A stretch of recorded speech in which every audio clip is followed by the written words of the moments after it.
السلام علیکم۔ First year آج ہم جو ہے اسلامیات کا جو ہے لیکچر اس کو اسٹارٹ کرتے ہیں، اور ٹاپک ہمارا ہے جہاد کی اقسام، اسی کو ہم کنٹینیو کریں گے۔ جہاد کی اقسام اور حب الہی، یہ دو ٹاپک آج ہم ڈسکس کریں گے، تو چلیں اپنا لیکچر اسٹارٹ کرتے ہیں۔ قرآن پاک میں مالی جہاد کی تاکید کے لیے بکثرت آیات وارد ہوئی ہیں، وارد بھی نازل ہوئی ہیں۔ مالی جہاد کے متعلق بہت سی آیتیں ہیں۔ وَجَاهِدُوا بِأَمْوَالِكُمْ وَأَنفُسِكُمْ فِي سَبِيلِ اللَّهِ ذَلِكُمْ خَيْرٌ لَكُمْ إِن كُنتُمْ تَعْلَمُونَ، اپنے مال اور اپنی جانوں سے خدا کے راستے میں جہاد کرو، اور یہ تمہارے لیے بہتر ہے اگر تمہیں علم ہے۔ مالی جہاد اس لیے بھی اہم ہے کہ میدان جنگ میں جسمانی شرکت ہر شخص کے لیے ممکن نہیں ہے۔ ہر شخص جو ہے فزیکلی طور پر جہاد میں حصہ نہیں لے سکتا، ہر ایک کے لیے آسان بھی نہیں ہے۔ دوسرا یہ کہ جسمانی جہاد کی ضرورت ہر وقت بھی پیش نہیں آ سکتی، لیکن مالی جہاد کی ضرورت ہر وقت پیش آ سکتی ہے۔ تیسرے یہ کہ بعض اوقات انسان کو اپنی جان کی نسبت مال سے زیادہ محبت ہوتی ہے، اور مال کی محبت ہر انسان کے دل میں، اور مال کی محبت سب سے بڑا جہاد جو ہے، جہاد بالمال جو ہے وہ بھی جہاد کی اقسام میں سے اور بہت امپورٹنس رکھتا ہے، بہت اہمیت رکھتا ہے۔ آگے ہے جہاد بالسیف، یعنی تلوار کے ذریعے جہاد کی یہ اعلیٰ ترین قسم ہے اور آخری شکل ہے جہاد بالسیف، جسے قتال کا نام بھی دیا گیا ہے۔ ہر انسان اپنی عزیز ترین متاع جان تک اللہ تعالیٰ کی راہ میں قربان کر دیتا ہے اور حیات ابدی پا لیتا ہے۔ یہی وہ مرتبہ اعلیٰ ہے جس کی تمنا خدا حضور صلی اللہ علیہ وسلم بھی کیا کرتے تھے۔ جہاد بالسیف کی بھی دو اقسام ہیں۔ نمبر ایک ہے مدافعانہ جہاد، جب مسلمان اپنے ملی تحفظ اور بقائے دین کی جنگ میں لڑے تو مدافعانہ جہاد یعنی قرآن مجید کے مطابق مندرجہ ذیل صورتوں میں فرض ہے۔ نمبر ایک مظلوم مسلمان کی حمایت میں لڑنا، سورہ آل عمران میں لکھا ہے کہ مدافعانہ جہاد یعنی مظلوم مسلمان کی حمایت میں لڑنا، جو مسلمان مظلوم ہیں ان کی طرف سے لڑا جائے۔ جب مسلمانوں پر مسلمان ہونے کی وجہ سے تشدد کیا جائے، اس وقت جو ہے مدافعت میں آپ جہاد کر سکتے ہو۔ جب کسی جگہ پہ اسلامی تبلیغ کا راستہ جبر و تشدد سے روکا جائے تو اس وقت بھی آپ جہاد کر سکتے ہو۔ جب کوئی کافر حکومت اسلامی ملک پر حملہ کر دے تو مسلمان اپنے دین و ایمان، جان و مال، عزت و آبرو کے تحفظ کے لیے جہاد فرض ہو جاتا ہے۔ نیکسٹ پیج دیکھیے گا، مصالحانہ جہاد کی اصل قسم اللہ تعالیٰ کی دین کو سربلند کرنا ہے، فتنہ و فساد کو ہٹانا ہے، ظالم کو ظلم سے روکنا عظیم ترین عبادت میں سے ہے، کیونکہ اس میں امن قائم ہوتا ہے، اشاعت اسلام کے لیے سازگار ماحول بنتا ہے۔ فتنہ و فساد چونکہ قتل سے بھی برا ہے، اس لیے اس کو ہٹانے یعنی اسلام کو پھیلانے کے لیے جو ہے جہاد کرنا، یا ظالم کے ظلم کو روکنے کے لیے جہاد کرنا، امن قائم کرنے کے لیے جہاد کرنا۔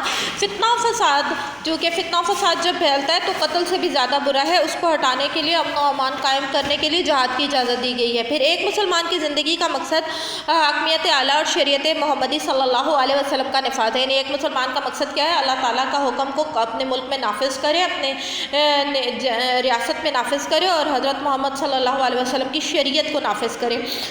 بعثت رسول صلی اللہ علیہ وسلم کا مقصد دین حق کا قیام بھی تھا۔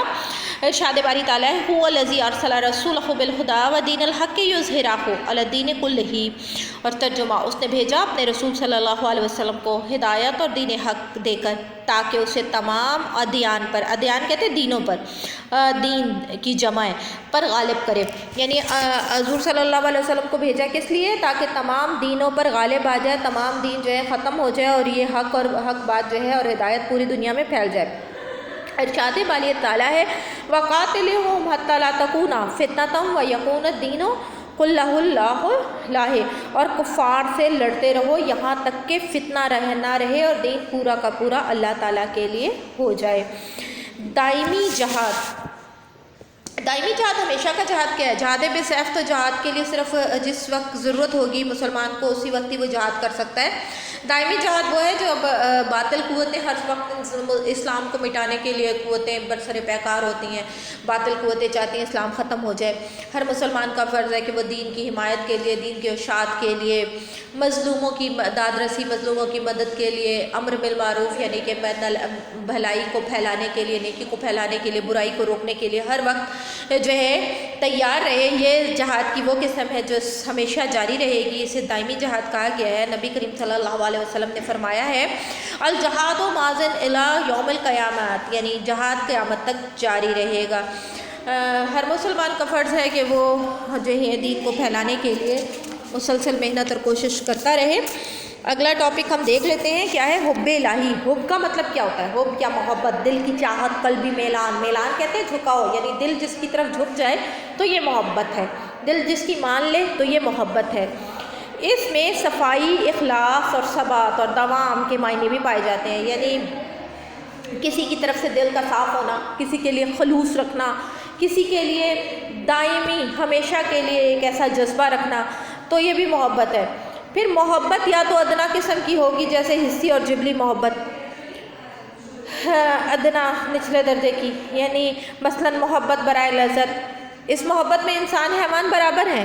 دوسری قسم کی اعلیٰ محبت جسے عقلی و شعوری محبت کہتے ہیں، یعنی کسی عقل اور شعور کی صلاحیتوں کو استعمال کرتے ہوئے انسان چیزوں کو دیکھتا ہے، سوچتا ہے، پھر اس کو ایکسیپٹ کرتا ہے، اور اس میں انسان کو فضیلت ہے۔ یہ بنی نوع انسان کے ساتھ خاص ہے، یہی محبت کا فرض کمال انسانی ہے، جملہ فضائل کی اصل اصول ہے۔ یہ محبت جتنی عقل کے تابع ہوگی اتنا ہی اس کا درجہ بلند ہوگا، یعنی جتنا آپ انسان کو اللہ تعالیٰ نے کیوں افضل المخلوقات بنایا ہے، کیوں جو ہے اشرف المخلوقات اس لیے بنایا ہے کیونکہ اسے عقل سمجھ بوجھ عطا کی ہے، اور ان عقل سمجھ کو استعمال کرتے ہوئے انسان جو ہے وہ ایک اتنے بلند درجے پر پہنچ جاتا ہے کہ وہ حیوانوں سے، دوسرے مخلوقات سے افضل ہے۔ تو وہ اس لیے بھی یہاں پر کہ عقل ہی محبت کی شرعی آداب کا پابند کرتی ہے، عقل انسان کو سکھاتی ہے کہ اس کو ادب جو ہے وہ محبت جو ہے کن شرعی آداب کے ساتھ کرنا ہے۔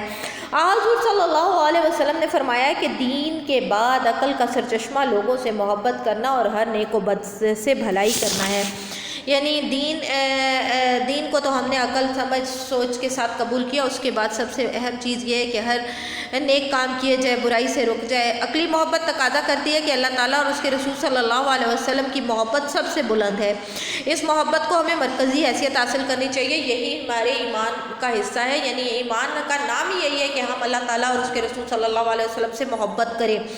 وَلَٰكِنَّ اللَّهَ حَبَّبَ عَلَيْكُمُ الْإِيمَانَ، لیکن اللہ تعالیٰ نے تم میں ایمان کی محبت ڈال دی، یعنی کہ ایک فطری طور پر انسان کے اندر اچھائی کی طرف بڑھنے کی، ایمان کی طاقت کو قبول کرنے کی صلاحیت موجود ہوتی ہے۔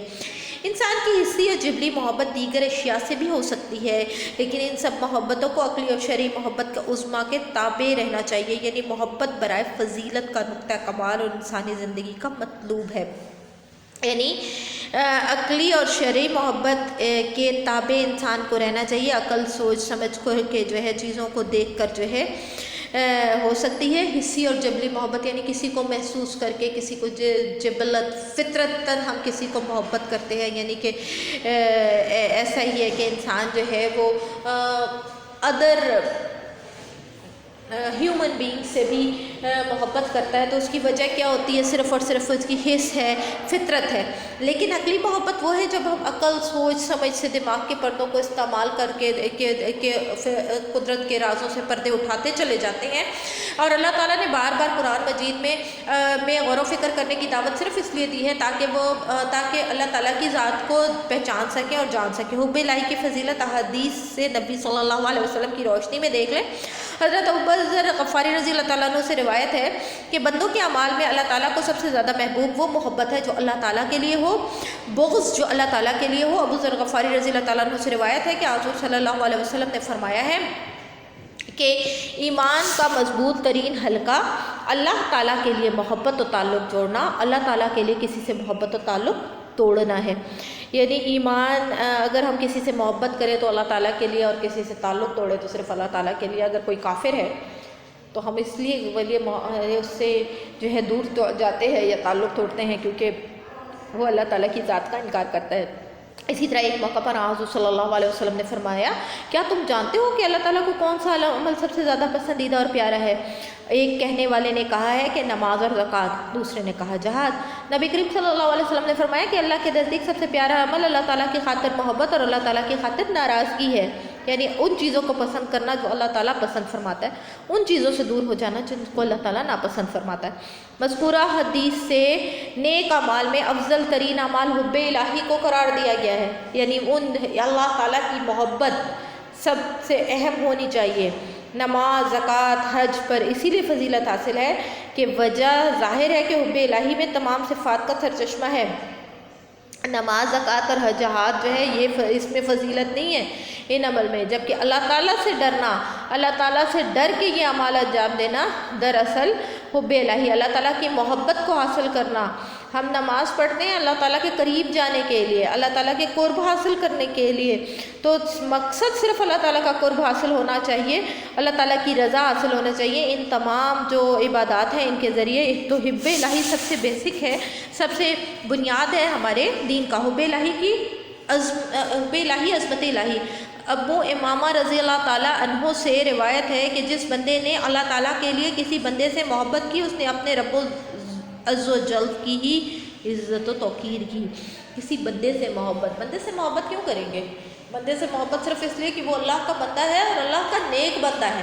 اگر ہر بندے کو اللہ تعالیٰ نے برابر تو ہر انسان کو اشرف المخلوقات بنایا ہے نا، لیکن کچھ لوگ دوسرے بندوں سے افضل ہے، کس بنیاد پر؟ تقویٰ کی بنیاد پر۔ تو ہم ان لوگوں سے محبت کریں جو اللہ تعالیٰ کے نزدیک جو ہے اہم ہے، یعنی نبی کریم صلی اللہ علیہ وسلم کی ذات، اللہ تعالیٰ خود نبی کریم صلی اللہ علیہ وسلم سے محبت فرماتا ہے، تو ان سے محبت کرنا جن سے اللہ تعالیٰ محبت کرتا ہے، تو اللہ تعالیٰ کو دراصل عزت و توقیر دینا ہے۔ اسی طرح اللہ تعالیٰ کی عظمت کا حق ادا کر دیا جس کا شمار عبادات میں ہوتا ہے۔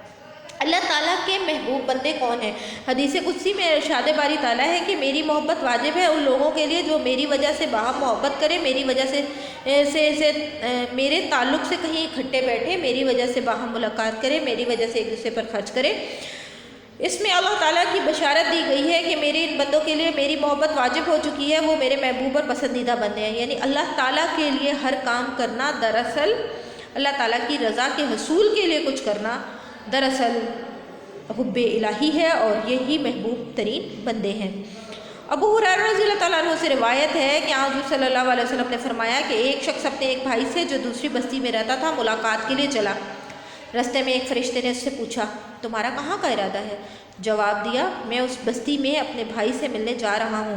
فرشتے نے کہا، کیا تمہارا اس پر کوئی احسان ہے؟ جواب دیا، نہیں، بلکہ میرے جانے کا باعث یہ ہے کہ میں اللہ تعالیٰ کے لیے اس سے محبت کرتا ہوں۔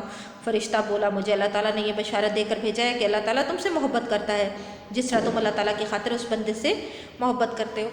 یعنی ہم اگر حقوق الہی اور حقوق العباد اگر ادا کرتے ہیں، دوسروں کا خیال رکھتے ہیں، چاہے وہ ہمارے رشتہ دار ہیں، والدین کے حقوق ہیں، اولاد کے حقوق ہیں، بہن بھائیوں کے حقوق ہیں، رشتہ داروں کے حقوق ہیں، بیماروں کے حقوق ہیں، تو اگر ہم ان حقوق کو ادا کرتے ہیں اللہ تعالیٰ کی خوشی اور رضا کے لیے، تو اللہ تعالیٰ ایسے بندوں کو پسند فرماتا ہے، وہ اللہ تعالیٰ کے محبوب بندے ہیں۔